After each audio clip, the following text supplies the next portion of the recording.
There is a thought that has been visiting you. Not loudly, not with fanfare, not the way ambition arrives in the movies, all thunder and lightning and swelling orchestras. No, this thought comes quietly. It arrives in the stillness between your alarm going off and your feet hitting the floor. It whispers to you in traffic, in the middle of conversations you aren't truly present for, in the dead silence of 2 a.m. when the rest of the world is asleep and you are wide awake staring at a ceiling that has heard more of your confessions than any human being alive. This thought is not small. It never was. It is the thought of who you could become, of what you were placed here to build, of the life that exists just beyond the border of your current courage. And every single time it visits, every single time it knocks on the door of your awareness, you do the same thing. You silence it. You bury it under logic, under practicality, under the weight of other people's expectations and the noise of a world that profits from your smallness. You call it daydreaming. You call it being unrealistic. You call it a phase. But what if I told you that thought is not a distraction from your life? It is the blueprint of it. Napoleon Hill spent 20 years of his life interviewing the greatest minds in human achievement. 500 of them, men who built industries from nothing, men who failed so completely the world counted them out, then rose so dramatically the world was forced to count them back in. And after 2 decades of studying success at its highest level, Hill arrived at a conclusion so simple it has been dismissed by millions of people who read it, and so profound it has transformed the lives of every person who truly applied it. The mind, he said, can achieve anything it can conceive and believe. Not some things, not the reasonable things, not the things that make sense given your current bank account, your current zip code, your current resume. Anything. And the operative word, the word that separates the men and women who change the world from those who simply pass through it, is not conceive. Anyone can dream. The operative word is believe. Because here is the truth that most people cannot stomach. You already know what you want. You have always known. The problem has never been clarity of vision. The problem is that you do not believe you deserve it. You do not believe it is possible for someone like you, in circumstances like yours, at a point in life as complicated as this one. You have convinced yourself that the thought is beautiful but unreachable, and so you keep it at a distance. You admire it the way a person admires a painting in a museum, something to look at, never to touch. But Thomas Edison did not admire electricity from a distance. He chased it through 10,000 failures. He sat in a laboratory while the world called him foolish and his investors called him reckless and his body called him exhausted. And he kept going, not because he was immune to doubt, but because the thought inside him was louder than the doubt around him. That is the difference. Not talent, not resources, not timing, the volume of the belief. Andrew Carnegie arrived in America as a child, poor and unknown, in a country that did not know his name and had no particular reason to care. He did not have connections. He did not have capital. What he had was a thought, clear, burning, and relentless, that he was going to build something extraordinary. And he fed that thought every single day until it became the largest steel empire the world had ever seen, and a philanthropic legacy that still echoes more than a century later. Walt Disney was fired from a newspaper for lacking imagination. Lack of imagination. The man who would go on to create the most beloved universe of characters in human history was told by someone in a position of authority, someone he perhaps respected, that he lacked the one thing that was his greatest gift. And for a moment, that verdict must have landed. For a moment, the thought that had been building inside him must have flickered. But it did not go out. Because the thought that is truly yours, the one that belongs to your soul and not to your fear, cannot be extinguished by someone else's opinion, can be suppressed, can be delayed, can be buried so deep you forget it's there. But it does not die. It waits. It is patient in a way that you have not yet learned to be. And it is waiting for you right now. The question is not whether the thought exists. You know it does. The question is why you keep walking past it. Why you keep choosing the familiar over the possible, the comfortable over the calling, the certain over the extraordinary. And the answer, if you are brave enough to hear it, is this: because the thought requires something from you that you are not yet sure you are willing to give. It requires you to stop performing your life and start living it. It requires you to make a decision so total, so final, so unconditional that you close every door that leads back to who you used to be. Napoleon Hill called it a definite chief aim, not a wish, not a preference, not a resolution you make in January and abandon by February. A chief aim, a singular, consuming, identity-level commitment to one specific outcome that you have decided without negotiation, will be the organizing principle of your days. Most people never make this decision. Most people move through their lives accumulating experiences without direction, working without purpose, hoping without belief. They are busy but not productive. They are moving but not advancing. They are alive but not awakened. And at the end of it, at the end of a life lived on the surface, they look back not with pride but with a grief so particular it has its own name: regret. Not the regret of having tried and failed. That regret you can live with. That regret carries dignity. The regret I am speaking about is the one that comes from never having tried at all. From having spent your one irretrievable life managing your fears instead of expanding your faith. Henry Ford could not read a balance sheet. He had no formal education. He knew almost nothing about finance, law, or organizational management.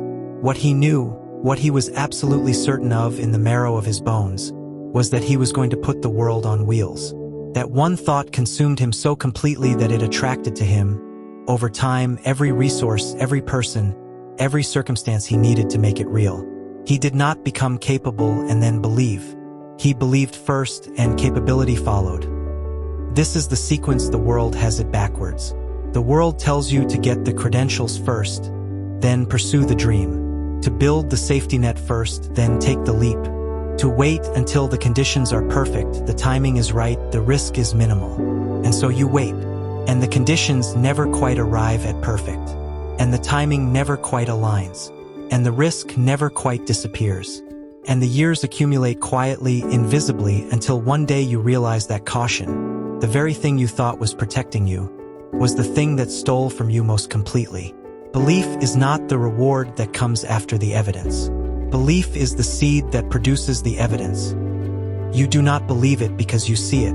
You see it because you believed it first. This is not mysticism. This is not philosophy without application. This is the operating principle behind every human being who has ever built something the world said could not be built. Hill documented it. Carnegie lived it. Lincoln embodied it through suffering and loss and public humiliation that would have broken any man who had not decided, at the deepest level of himself, that his purpose was larger than his pain. Abraham Lincoln lost 8 elections. His business failed. His fiancée died. He suffered from depression so severe that his friends once removed sharp objects from his home for fear of what he might do. And yet he became the president who held a fracturing nation together with nothing but the force of his conviction that the American ideal was worth preserving. Not because life was easy for him. Not because the universe rewarded him early and often, but because he had a thought, a burning, uncompromising thought about justice and unity and human dignity, and he refused, through every conceivable form of devastation, to betray it. What is your thought? Not the one you tell people at parties. Not the one that sounds reasonable and safe and earns you approving nods. The real one. The one you protect from scrutiny because some part of you knows that if you say it out loud, you'll be accountable to it. If you name it, you'll have to pursue it. And if you pursue it, you might fail. And if you fail in the direction of something that mattered, truly mattered, the loss will be real in a way that playing small never allows you to feel. So you keep it quiet. You keep it private. You keep the greatest version of yourself locked in a room you only visit at night when no one is watching. But that version of you is not comfortable in that room anymore. That version of you has been knocking from the inside for years. And the knocking is getting louder. Not because the dream is getting more impatient, but because you are getting closer, closer to the moment when the pain of staying the same finally exceeds the fear of becoming different. That moment is the turning point Hill wrote about. The moment of decision. The moment when a human being crosses an invisible threshold inside themselves and something shifts, permanently, irrevocably, in the architecture of who they are. You have been treating discipline like a punishment, like something you impose on yourself reluctantly, resentfully, the way a person follows a diet, always one weak moment away from abandoning it. You track your habits like obligations, your routines like sentences, your sacrifices like debts that the universe owes you something for. And then you wonder why it does not feel like purpose. Why the grind feels like grind instead of calling. Why you can see other people building with what appears to be joy and you are building or trying to with what feels like effort applied to sand. Here is what you have misunderstood. Discipline is not the enemy of freedom. Discipline is the architecture of it. Every master musician who has ever moved an audience to tears did not arrive at that stage on talent alone. They arrived through 10,000 hours of practice that no one filmed, in rooms that no one visited, on days when inspiration was nowhere to be found and the instrument felt foreign in their hands. They showed up anyway, not because they were superhuman, because they understood something about the relationship between daily action and eventual arrival that the average person refuses to accept. You do not find your greatness. You build it, day by day, choice by choice, hour by hour, in the accumulation of decisions that no one sees and no one applauds. Hill called it organized effort, the relentless application of energy toward a definite end. Not frantic energy, organized energy. Not scattered action, coordinated action. The kind of daily intentionality that looks boring from the outside and looks like destiny from the inside. Look at the life of any person you genuinely admire. Not the highlight reel, the actual life. Go behind the curtain. What you will find, without exception, is not luck and not genius alone. What you will find is an almost unreasonable commitment to showing up on the days when showing up made no sense. On the days when the market crashed and the reviews were brutal and the partner walked out and the money ran dry and every rational signal said stop. They did not stop. Not because they were incapable of fear, because they were more committed to their thought than they were loyal to their fear. J.K. Rowling wrote the first Harry Potter manuscript as a single mother on welfare, typing in a cafe while her daughter slept beside her, submitting pages to publishers who rejected her 12 times. 12. Not once, not twice, 12 rejections of the thing she had poured her entire broken, beautiful, struggling soul into. And after 12 doors closed, she knocked on a 13th, because the thought inside her was not a hobby. It was not a pastime. It was the thing she had been built for, and somewhere in the place beneath language and logic, she knew it. And that knowledge, that impossible, irrational, evidence-defying knowledge, was the only credential she needed to keep going. This is the discipline that no productivity system can manufacture for you. This is the discipline that does not come from a morning routine or a vision board or a motivational playlist. This kind of discipline comes from one source and one source only, a thought so clear, so personal, so indisputably yours that abandoning it would feel like abandoning yourself. When Hill speaks of a burning desire, this is precisely what he means. Not enthusiasm, not excitement, not the temporary surge of energy that follows a good book or a powerful speech. A burning desire is a state of being. It is a constant internal pressure, a gravity pulling you toward your purpose even on the days when you feel furthest from it. Most people have experienced it in flashes. The question is whether you have ever committed to sustaining it. And sustaining it requires protection, because the world, with the best of intentions, will attempt to extinguish it. The people who love you most will counsel caution. The people who fear your growth will counsel practicality. The culture at large will offer you 1,000 comfortable distractions designed to keep you sedated and scrolling and consuming, never producing, never building, never becoming. You must become intentional about what you allow into the ecosystem of your mind. Hill was emphatic about this. The mind is a garden. What you plant in it grows. What you leave unattended becomes overgrown with the weeds of doubt, fear, comparison, and limitation that the world broadcasts on a continuous frequency to anyone willing to receive it. Guard your mind, not defensively but deliberately, with the same seriousness that a surgeon guards a sterile field. Because your thoughts are not trivial. They are not background noise. They are the raw material from which your reality is constructed, one conviction at a time. There will come a moment, perhaps it has already come, perhaps it is coming, when everything around you will appear to be failing at once. The plan you made with such confidence will begin to crack. The timeline you set will slip past unmarked. The person you counted on will disappoint you. The resource you needed will not arrive when you needed it. And in that moment, the voice inside you, the voice that has always been fluent in fear, will rise to full volume and say, "See? I told you. This is not for you. Go back. It is safer back there. At least back there you know what to expect. Do not listen to that voice. Not because failure is not real. It is devastatingly real. Not because pain is not real. It is, but because failure and pain are not the opposite of success. They are the tuition of it. The cost of admission into the category of people who actually changed something in this world. Hill documented this with precision. In every case he studied, without a single exception, the turning point, the moment when everything shifted from struggle to momentum, came just beyond the point where most people stopped. Just one more conversation, one more revision, one more refusal to accept that the story was over. And the people who kept going, not blindly, not desperately, but with faith rooted in clarity, broke through to something the people who quit never got to see. You cannot know how close you are. That is the terrible and beautiful truth of this journey. You cannot know whether you are 1 month or 1 year or one decision away from the breakthrough. The door does not announce itself. It does not glow. It does not send a notification. It simply opens, and it opens only for the people who are still standing in front of it. Resilience is not the absence of collapse. It is the refusal to stay collapsed. Every person who has ever built something real has had a chapter they were not proud of.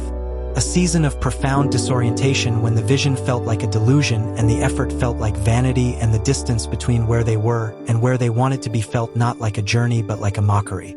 Every single one of them, the giants and the legends, the founders and the artists, the entrepreneurs and the revolutionaries, they all had that chapter. What made them different was not that they avoided it. It was what they chose to do inside it. They chose to learn. Hill spoke of this with reverence. The principle that every adversity carries within it the seed of an equivalent or greater benefit. Not as consolation, not as spiritual bypass, as fact, as the observable truth of how the most successful people in human history transformed their lowest moments into their most powerful lessons. Edison did not call his 10,000 failed attempts failures. He said he had successfully discovered 10,000 ways that did not work. And that distinction, that radical reframing, was not semantics. It was survival. It was the cognitive architecture that allowed him to walk back into that laboratory every morning with curiosity instead of defeat. What are your failures teaching you? Not in the abstract, specifically. What has gone wrong that, if you look at it honestly and with enough distance, contains within it a correction, a redirection, a piece of intelligence you could not have acquired any other way. Because the person who learns from every experience, who mines every setback for its hidden instruction, is building at a rate that the comfortable person cannot match. The person who never fails is the person who never tries anything large enough to matter. And that person, for all their safety, is standing still while life moves past them. You were not built for stillness. There is a kind of gratitude that most people have never practiced. Not the gratitude of thank you for what I have. That is good and it matters, but it is not the gratitude I am speaking of. I am speaking of the gratitude for what is not yet visible. The gratitude for the process before the prize. The gratitude for the struggle that is shaping you into someone capable of holding what you are asking for.